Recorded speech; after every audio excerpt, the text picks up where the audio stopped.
I'm AnneLise. Are you a window or aisle person? Cocktails or ambient? Peanuts or pretzels? For this week's travel segment, we're looking at how to enjoy your flight by nabbing the best seat on the plane.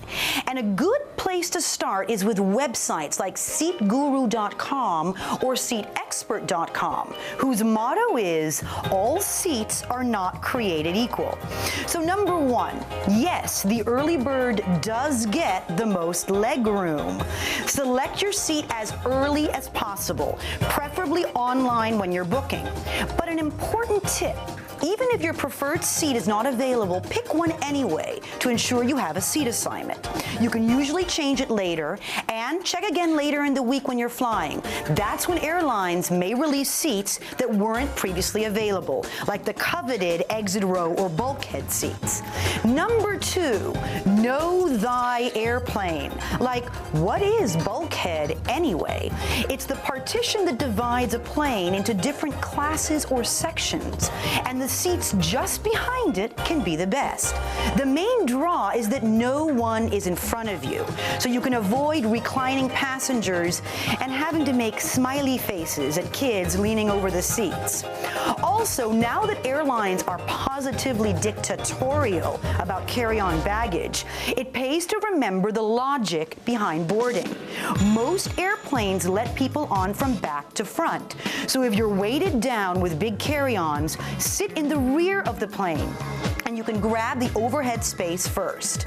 And number three, a great seat is all about the amenities, especially on longer flights. Take using your computer. Have you tried opening up your laptop on a cramped flight and you can't push the screen all the way back? That's where the seat pitch comes in. The average pitch on a domestic flight is 31 to 32 inches, so look for numbers over that. And there's long been a clear hierarchy among in-flight entertainment. Overhead screen versus personal seatback TV is perhaps the biggest divide, but there are plenty other creative battles taking place in the clouds. Continental, for example, may be installing Berlitz foreign language programs on some flights so you can brush up on your Spanish or French.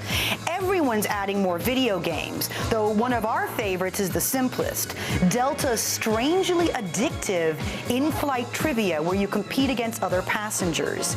And yes, 2009 may finally be the year that airlines begin to uniformly offer Wi-Fi in the sky, so you can do important things like update your Facebook status while flying.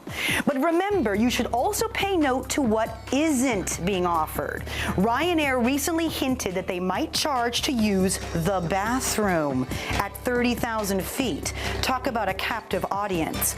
And finally, will the plane crash if you leave on your cell phone? Well, probably not.